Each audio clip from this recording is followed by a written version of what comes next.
సాధారణంగా మనం జగన్మాతని సంబోధిస్తూ పరమాత్మని పలకడం అనేది చాలా తక్కువగా ఉంటుంది. ప్రార్థనలో మాత్రం త్వమేవ మాత త్వమేవ పిత అని సంబోధన చేస్తాం. ప్రవచనాల్లో మాత్రం పరంపిత పరమాత్మ అనే ఎక్కువగా ఉంటుంది. ఈ సందర్భంలో ఈ చిత్రంలోని ఈ గీతాన్ని అమ్మ సావిత్రి గారు చాలా చక్కగా అభినయించారు. ఈ గీతాన్ని నేను పరమ మాత అయిన జగన్మాతకి అన్వయించి చెప్పదలుచుకున్నాను. జననీ శివకామిని, శుభాన్ని కామించేది. శుభాన్ని కోరుకుంటూ అమ్మ ఆ కోరికతో సృష్టిని నిర్మాణం చేసింది. ప్రకృతి మాతని మనకి అందుబాటులో మనకు ఉపయోగపడే విధంగా నిర్మాణం చేసి ఇచ్చింది.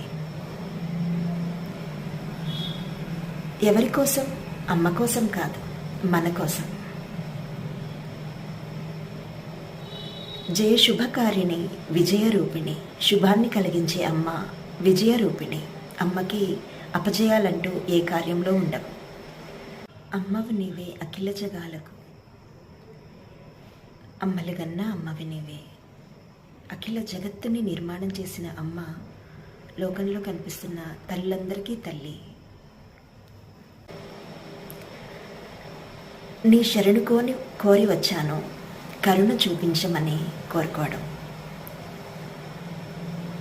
అమ్మ శరణు ఉంటేనే మనకి ఈ ఆత్మస్వరూపులమైన మనకి ఈ దేహం వస్తుంది.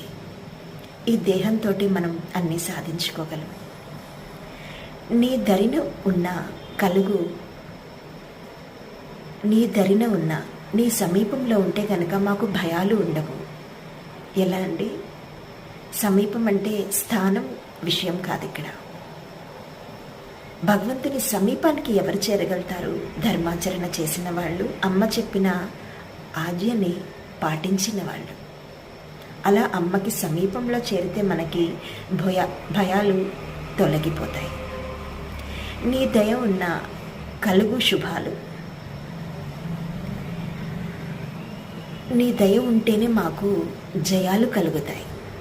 నీ దయతోటి మేము శరీర మాధ్యం కలు ధర్మ సాధనం అన్నట్టుగా ఈ శరీరాన్ని పొంది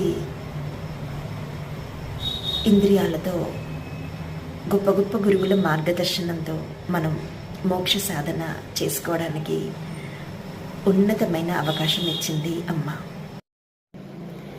నిరతము మాకు నీడగా నిలిచి శరణము నీయవే. ఎల్లప్పుడూ మనకి ఈ సృష్టిలో ఆశ్రయాన్ని ఇస్తూ సంరక్షణ చేస్తూ మనల్ని కాపాడమని, అటువంటి జగన్మాతని పరమాత్మని స్త్రీ రూపంలో